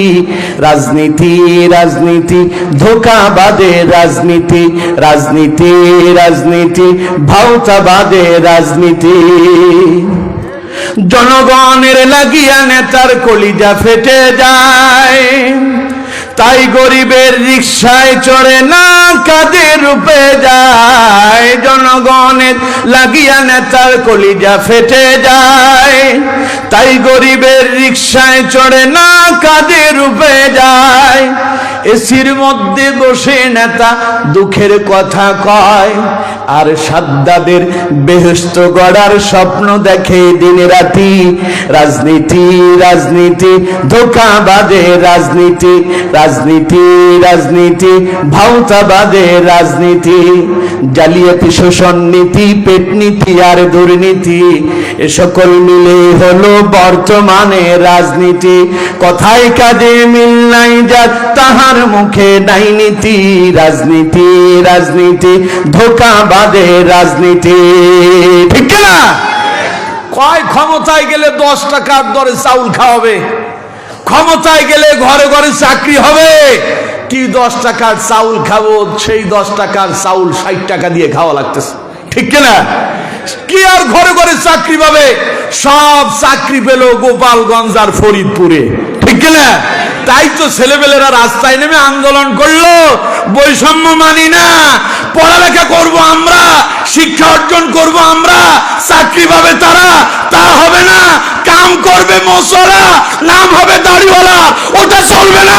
তাই রাস্তায় নেমে ছেলেরা আন্দোলন করলো, বৈষম্য মানি না, অনেক না মানলে চলবে না, যেখানে যেতে চাও যাও, আমি কিন্তু রাজাকারের বাচ্চাদেরকে চাকরি দেবো না। ঠিক না? ছেলেবেলেরা কয় চাইলাম অধিকার, হইলাম রাজাকার। চেয়েছিলাম অধিকার, হয়ে গেলাম রাজাকার। আল্লাহ কয় অপেক্ষা কর, অধিকার খালি চাইস নাই, সামনে যেটা অপেক্ষা করছে তা আমি জানি, তা হলো তোরাই হলি আগামী দিনের সরকার। ঠিক না? নাহিদ, আসিফ, মাহফুজ চাকরির জন্য আন্দোলন করছে, পড়ালেখা করব, ন্যায্য অধিকারের ভিত্তিতে আমরা চাকরি পাবো। কিন্তু সেই চাকরি না দিয়া তিনি বললেন যে আমি কি রাজাকারের বাচ্চাদেরকে চাকরি দেব? এই কথা বলার পরে যেই রাজাকারের স্লোগান দিয়ে আল্লামা সাইদিকে হত্যা করা হয়েছিল, যে রাজাকারের স্লোগান দিয়ে আলেমদেরকে, ইসলামী আন্দোলনের রাহবারদেরকে গ্রেফতার করে ফাঁসির কাস্টে ঝোলানো হয়েছিল, ওই রাজাকারের স্লোগানে তার পতন হয়েছিল। ঠিক না? চিন্তা করেন, বেশি লাফঝাপ দেওয়া তো ভালো না। ঠিক না? কথা কয় না? ঠিক না? পোলাপাইন কয় চাইলাম অধিকার, হইলাম রাজাকার। আল্লাহ কয় কিসের অধিকার? আমি আল্লাহ বানায় দিলাম, তোরা হলে আগামী দিনের সরকার, তোরা কিসের চাকরি খুঁজবি? এখন তোরা চাকরি দিবি। আল্লাহর পরিকল্পনা চিন্তা করা যায়? ওরা আন্দোলন করছে চাকরির জন্য, আর আল্লাহ কয় আমার পরিকল্পনা, তোরা এখন রাষ্ট্র ক্ষমতায় যাবে। সুবহানাল্লাহ। সুতরাং আমার বন্ধুগণ, যারা আজকে আলেমদের বিরোধিতা করছেন, আজকে যারা ইসলামের বিরোধিতা করছেন, আজকে যারা কোরআনের জোয়ার দেখে কোরআনকে ভাওতাবাজি বলছেন, আজকে যারা কোরআনের গণজোয়ার দেখে মৌলবাদদেরকে ক্ষমতায় বসানো যাবে না এমন কথা বলছেন, অপেক্ষা করেন, আপনাদের অবস্থা তাদের মতোই হতে পারে। ঠিক না? সুতরাং সাবধানে কথা বলেন, আল্লাহ বুঝার তৌফিক দেন, বলেন আমিন। সুতরাং আমরা ওই সমস্ত রাজনীতি করি না যেই রাজনীতি দিয়া খালি পেট নীতি আর পকেট নীতি চলে, ওই রাজনীতি আমরা করি না। আমরা করি এমন নীতি যেই নীতি দিয়া কোরআন দিয়ে রাষ্ট্র চলবে। ঠিক না? আমরা করি কোরআনের নীতি, আমরা করি রাসূলুল্লাহর আদর্শের নীতি। আমরা বলি বিগত 54 বছরে রাষ্ট্রের নিজ নীতি দিয়ে রাষ্ট্র চলেছে, রাষ্ট্রের দুর্নীতি বন্ধ হয় নাই। আগামী 5 বছর আল্লাহ কোরআন দিয়ে রাষ্ট্র চালান, ওয়াল্লাহি বাংলাদেশের দুর্নীতি বন্ধ হবে, ইয়াবা বন্ধ হবে, মাদক বন্ধ হবে, সন্ত্রাস বন্ধ হবে, বাংলাদেশ এক কল্যাণময় রাষ্ট্রেই পরিণত হবে, ঠিক কিনা? সুতরাং এই কোরআন দিয়ে রাষ্ট্র চালানোর দরকার আছে না নাই? জোরে বলেন, আছে না নাই? জাহান্নামে যখন যাবেন ফেরেশতা জিজ্ঞাসা করবে এখানে লিখা, কয় কালু লাম নাকু মিনাল মুসাল্লিন, আমি তো মসজিদে মুসল্লি হইতে পারি নাই। কে মসজিদে যাস না কে? কয় মসজিদে যাবো কেমনে, হুজুর দেখলেই তো আমার মাথা খারাপ হয়ে যেত, আমি তো মাওলানা পছন্দই করি না, তাইলে আমি সেই হুজুরের পেছনে নামাজ কেমনে পড়বো, তাই মসজিদে যাই নাই। ফেরেশতা কয় এখন বুঝো মজা কারে কয়। নিজে নিজে আফসোস করে বলবেন আমি যে জাহান্নামে এলাম এর প্রধান নাম্বার কাম হলো, কারণ হলো ক্বালু লাম নাকু মিনাল মুসাল্লিন। ওরে ফেরেশতারা, আমি সেই দুর্ভাগা, আমি সেই হতভাগা, আমি হতে পারি নাই মসজিদের মুসল্লি, তাই এসেছি জাহান্নামে।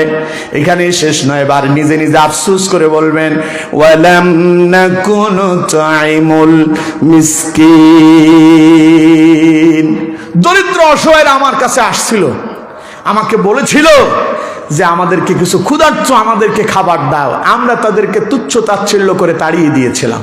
আমাদের কাছে এসেছিল কোরআনের মাহফিল হবে, কোরআনের মাহফিলে অংশগ্রহণ করেন, আমরা সেটারে বলছি সাদাবাজি, ঠিক কিনা?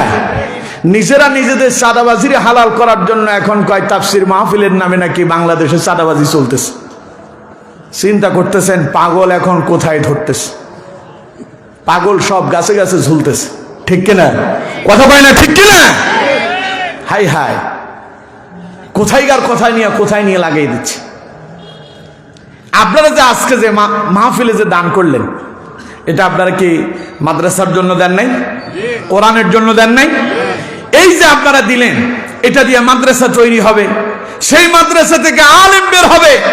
ওই একটা আলেম যদি আপনার দেওয়া পয়সা দিয়ে মাদ্রাসায় এসে পড়ালেখা করে যদি আলেম হতে পারে, আপনার দেওয়া পয়সা খেয়ে সে যদি নিজের যদি মানুষের মতো মানুষ হিসেবে তৈরি করতে পারে, ও যত ভালো কাজ করবে, ও ভালো কাজ করে যত সওয়াব পাবে, আপনিও সমপরিমাণ সওয়াব পাবেন। সুবহানাল্লাহ। কারণ রাসূলুল্লাহ বলেছেন ভালো কাজ করে যে, ভালো কাজে সহযোগিতা করে যে, দুইজনই সমপরিমাণ সওয়াবের ভাগীদার হয়। সুবহানাল্লাহ পড়ে। কিন্তু সেই দিন বলবেন ওয়ালাম নাকু নুতঈমুল মিসকিন, আমরা তো মিসকিনদেরকে দেই নাই, সাদাবাজি বইলা আফসোস করবেন। কিন্তু সেই দিন আফসোস থেকে যাবে, বেরিয়ে আসার কোনো পথ আপনার জন্য খোলা থাকবে না। এরপরে নিজেই নিজে বলবেন ওয়া কুন্না নাখুযু মাআল খাইদিন। আল্লাহ রাব্বুল আলামিন বলছেন সেই দিন দুনিয়া যারা ক্ষতিগ্রস্ত হয়েছিল, দুনিয়া নিয়ে যারা পাগল পারা হয়েছিল, ওই দিন তারা আফসোস করে বলবে ওয়া কুন্না নাখুযু মাআল খাইদিন, আমরা তো দুনিয়া নিয়ে মগ্ন ছিলাম, মন্দ কাজে আমরা ব্যস্ত ছিলাম। একদিকে তাফসীর মাহফিল চলে, অন্যদিকে আমরা মেলায় বসে সময় কাটায় দিয়েছি। এইরকম কিছু মানুষ আছে না নাই? কথা বলেন, আছে না নাই? সেই দিন আফসোস করে বলবেন ওয়া কুন্না নাখুযু মাআল খাইদিন, আমি তো সারা রাত ঘুমাই নাই, সারা রাত আমি ফেসবুকে ব্যস্ত ছিলাম, ইউটিউবে ব্যস্ত ছিলাম, গান বাজনা শুনছিলাম। অথচ ওই রাতে যদি আমি 5টা মিনিট যদি ওযু করে তাহাজ্জুদ নামাজ যদি আদায় করতে পারতাম, আজ আমার এই করুণ পরিণতি হতো না। আমি তো সিনেমা দেখাতে ব্যস্ত ছিলাম, গান বাজনা নিয়ে ব্যস্ত ছিলাম, দুনিয়া নিয়ে আমি পাগল পারা হয়েছিলাম, যার ফলে আজ আমারে জাহান্নামে আসা লাগছে। এরপর আল্লাহ পাক বলেন ওয়া কুন্না নুকাযযিবু বিয়াউমিদ্দিন, ক্ষতিগ্রস্তরা কিয়ামতের দিন জাহান্নামে গিয়া ফেরেশতাদেরকে বলবে ও ফেরেশতারা, জাহান্নামে আসছি এই জন্য আজকের এই দিন সম্পর্কে আল্লাহর কোরআন দিয়ে আমাদেরকে অনেক ভয় ভীতি দেখানো হয়েছিল, অনেক ভীতি প্রদর্শন করা হয়েছিল, আমাদেরকে সতর্ক করার জন্য কোরআনের মাহফিলের আয়োজন করা হয়েছিল, বাদুড়িয়া হাফিজিয়া মাদ্রাসার উদ্যোগে তাফসীর মাহফিল করা হয়েছিল। সেই মাহফিলে তো আমরা যাই নাই, আমরা কোরআনের আলোচনা শুনি নাই। সেখানে আলেমরা যখন আমাদেরকে কোরআন দিয়া পরকালের ভয় দেখিয়েছিল, ওয়া কুন্না নুকাযযিবু বিয়াউমিদ্দিন, আজকের এই দিনটাকে তো আমরা সেই দিন অস্বীকার করেছিলাম। আমরা বলছিলাম মরে যাবো, শেষ হয়ে যাবো, কিসের আবার হিসাব নিকাশ। এই দিনটাকে তো বিশ্বাস করি নাই। যখন এই দুনিয়াদারি নিয়ে আমি যখন ব্যস্ত, আমি যখন দুনিয়ার জন্য পাগল, হাত্তা আতানাল ইয়াকিন, আকস্মিক আমার কাছে মালাকুল মউত আসছে। আকস্মিক মালাকুল মউত এসে গেল।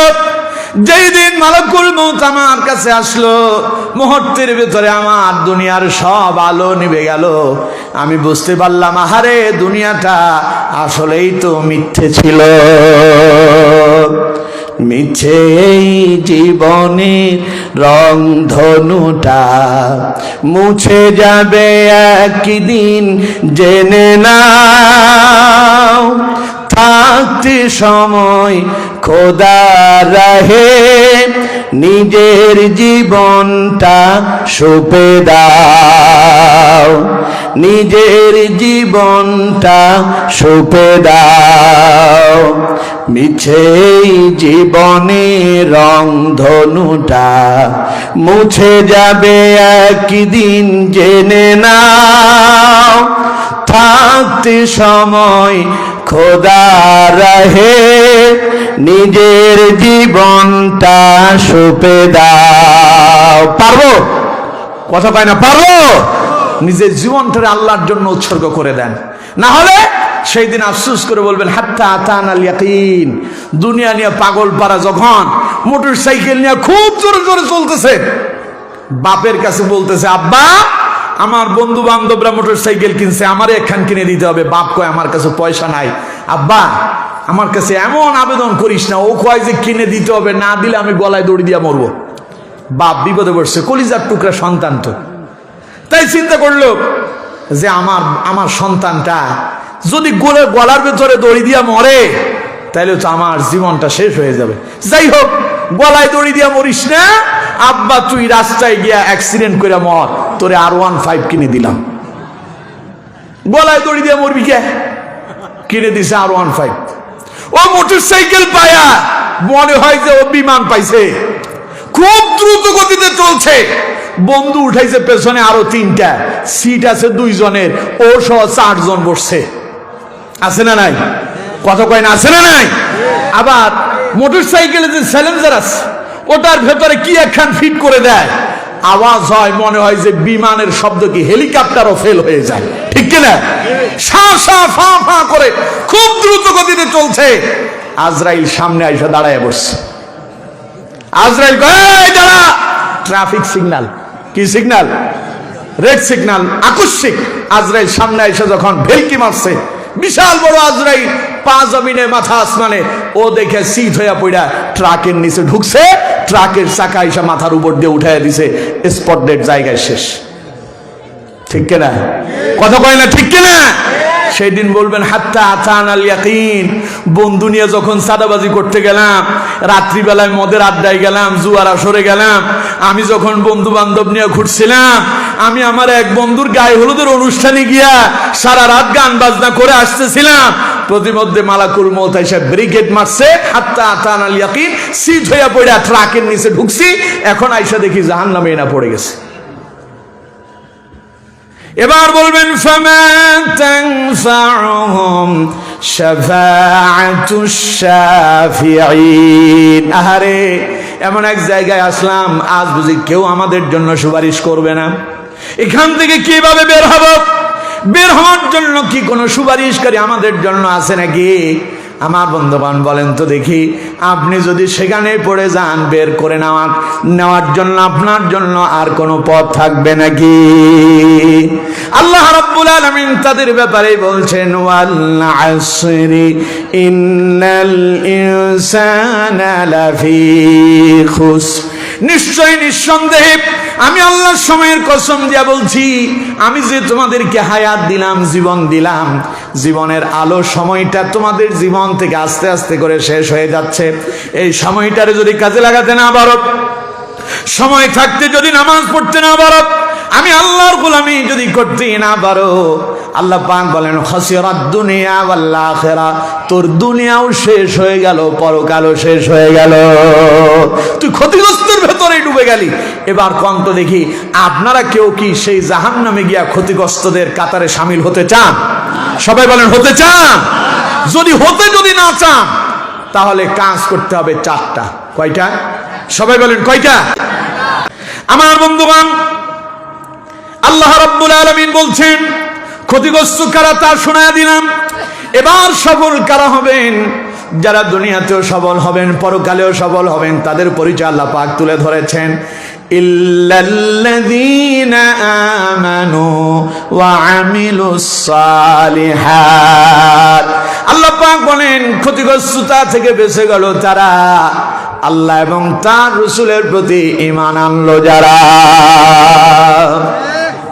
এবার আপনি তো বলবেন হুজুর, আমরা যে এখানে বসে আছি, আমরা তো এখানে কেউ বেঈমান নাই, আমরা সবাই ঈমান আলী। আমাদের সবার ঈমান আছে না নাই?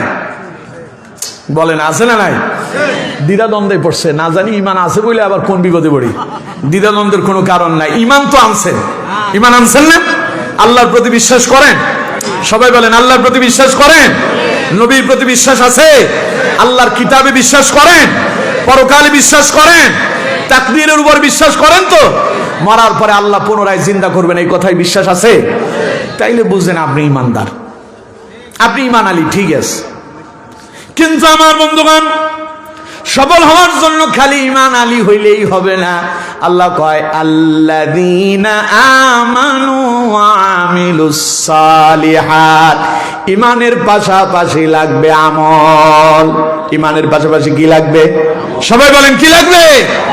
আবার আমার দেশে এমন অনেক ঈমান আলী আছে, বিশাল বড় ঈমানদার, মাথায় টুপি আছে, মুখে দাড়িও আছে, গায়ে পাঞ্জাবিও আছে, মাঝে মধ্যে গাছের আড়ালে সিপা সাপাই গিয়া দুই আঙ্গুলের মাঝখানে কি একটা নিয়ে যেন টান মারে, আছে না নাই?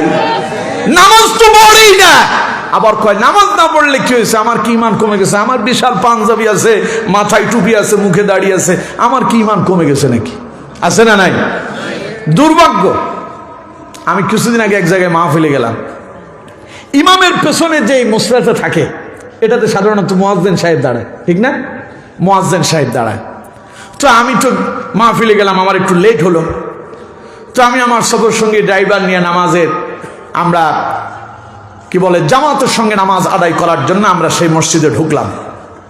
তো আমি সেই মসলায় দাঁড়ালাম যে মসলায় মুয়াজ্জিন দাঁড়ায়। সেই মসলায় গিয়া যখন সেজদায় গেলাম, মনে হয় যে আমার পেটের ভিতরে যা আছে সব বেরিয়ে যাবে। কি পরিমাণ সিগারেট খাইছে! নামাজের সময় তো আর সিগারেট খায় না।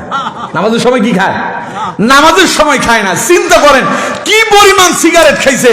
পুরো মসলার ভেতরে সিগারেটের এত দুর্গন্ধ, মনে হয় যে এখনই বমি হয়ে যাবে। আমি চিন্তা করলাম, এই মুয়াজ্জিন ইমামের পেছনে দাঁড়ায়া তিনি প্রতিদিনই ইকামত দিচ্ছেন। আবার কিছু কিছু মসজিদ আছে, ইমামের পেছনের মসলাটা হয় সভাপতির, না হয় সেক্রেটারির, না হয় ক্যাশিয়ারের, না হয় এলাকার চেয়ারম্যান সাহেবের, অথবা মেম্বার সাহেবের, গণ্যমান্য ব্যক্তিবর্গের, আছে না নাই? গতকালের কথা বলি, এক জায়গায় এক মসজিদে মাগরিবের নামাজ পড়লাম। মাগরিবের নামাজ পড়ে সালাম ফেরানোর পরে তাকায় দেখি ইমামের পেছনে তিনি দাঁড়াইছেন, উনি একখান চেয়ারে বসে আছেন। ইমামের পেছনের মুসল্লি কিসে আছে? অথচ পুরো মসজিদ ভরপুর মুসল্লি। আমি চিন্তা করলাম ঘটনা কি? মনে মনে ভাবলাম, মনে হয় তিনি একটু প্রভাবশালী। এগুলো আল্লাহর দরবারে চলবে? কত পায় না চলবে। তো সুতরাং খালি ঈমান আনলেই হবে না, ঈমানের সাথে আমলও লাগবে। ঈমানের সাথে কি লাগবে? সবাই বলেন কি লাগবে? আর আমলটা কি? ওয়া আমিলুস সালিহাত, নেক আমল, ভালো আমল। আমলও দুই প্রকারের, একটা বদ আমল আর একটা ভালো আমল। এখন আমল কোনটা লাগবে? কোন তো? সবাই বলে না কোনটা? তার মানে ঈমান আনার পরে নামাজ পড়তে হবে, কোরআন পড়তে হবে, দ্বীন মানতে হবে, ইসলাম মেনে জীবন পরিচালনা করতে হবে। এক কথায় মা আতাকুমুর রাসূলু ফাখুযুহু ওয়া মা নাহাকুম আনহু ফান্তাহু। আল্লাহ কয় আমার নবী যা নিয়ে আসছে তা মানো, নবী যা করতে নিষেধ করছে তা ছেড়ে দাও। এইভাবে যদি জীবন পরিচালনা করতে পারেন ওর নাম আমলে সালেহ। ঈমান আনার পরে যদি এইভাবে জীবন যাপন করতে পারেন আল্লাহ কয় তাহলে তুমি ক্ষতিগ্রস্ততা থেকে বেঁচে গেলে। সুবহানাল্লাহ। শুনুন, ঈমান এবং আমল একটা আরেকটার সঙ্গে খুব রিলেটেড সম্পর্ক। অর্থাৎ আমি কি বললে আপনারা বুঝতে পারবেন, একদম সহজ ভাষায় বলি। আটি চেনেন তো আপনারা? আটি চেনেন? আটি হলো ওই যে আপনাদের রাজশাহী তো আমের জন্য বিখ্যাত। আটি আটি আটি আমের ভেতরে যে বিচিটা থাকে এটারে আপনারা কি বলেন? আটি। আমাদের ফেনীর ভাষা কয় বাড়া। ফেনীর ভাষায় কি কয়? বাড়া কয়।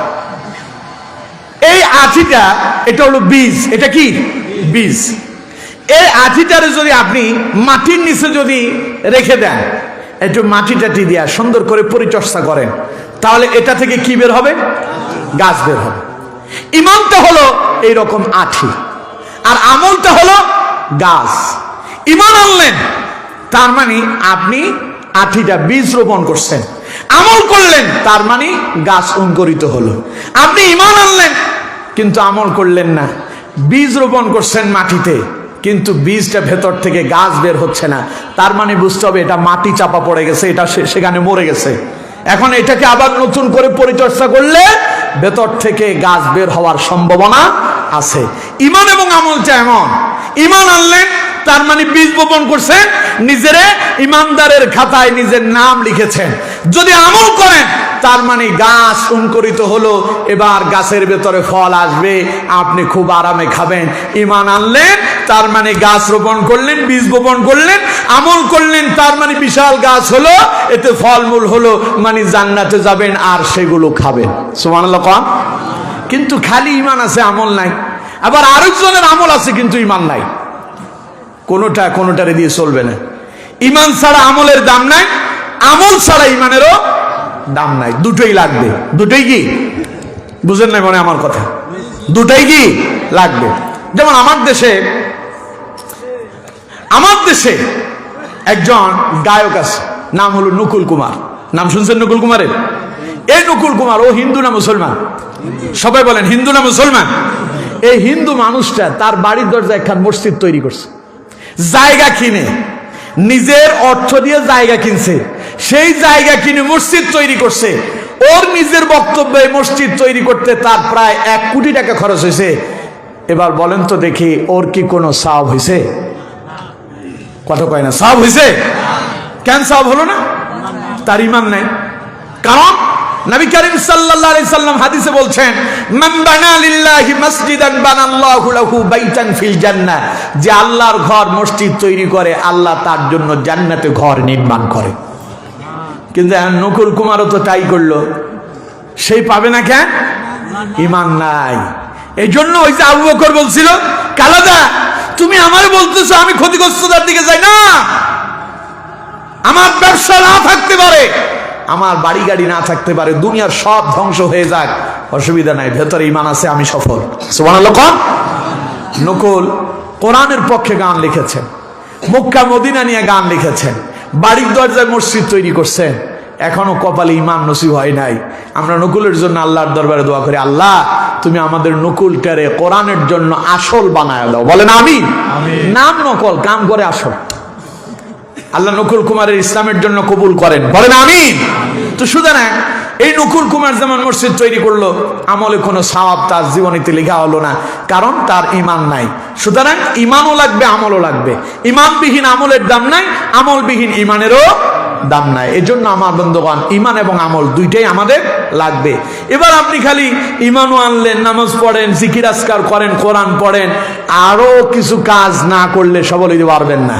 আল্লাহ পাক কয়, ঈমান আনলো যারা, এরপরে আমল সালেহ করলো যারা, সফলতার জন্য আরো 2টো কাজ তাদেরকে করতে হবে। আল্লাহ পাক বলছেন, ওয়াতাওয়াসাউ বিল হাক্কি ওয়াতাওয়াসাউ বিস সাবর। পড়েন আল্লাহু আকবার।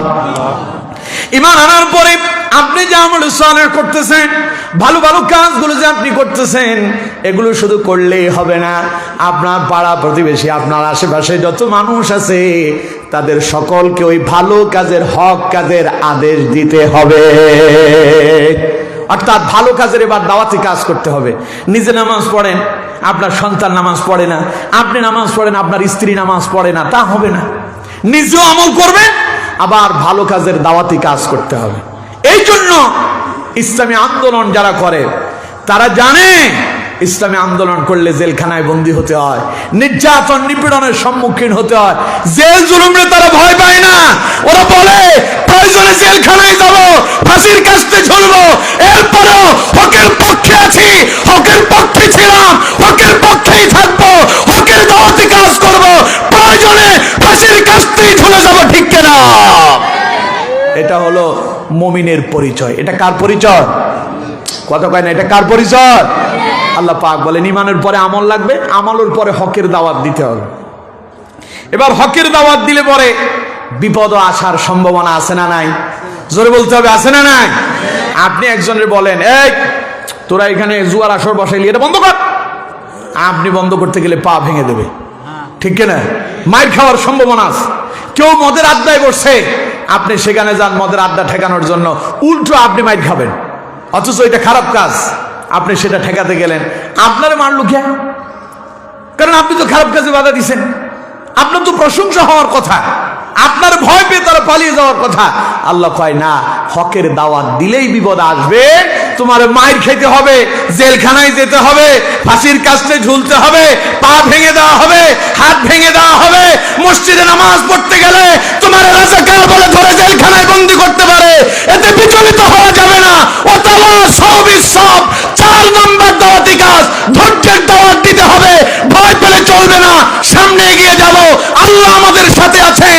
এই আদর্শকে যদি বুকে লালন করে সামনের দিকে এগিয়ে যেতে পারেন, আল্লাহ কয় তোমারে আমি পরকালের ক্ষতিগ্রস্ততা থেকে বাঁচায়া দিলাম। না সুবহানাল্লাহ বাড়ি যায় বলে আমার বন্ধুগণ। তাইলে সফলতার জন্য কাজ কয়টা? আর 2 মিনিট। সফলতার জন্য কাজ কয়টা? সবাই বলেন কয়টা?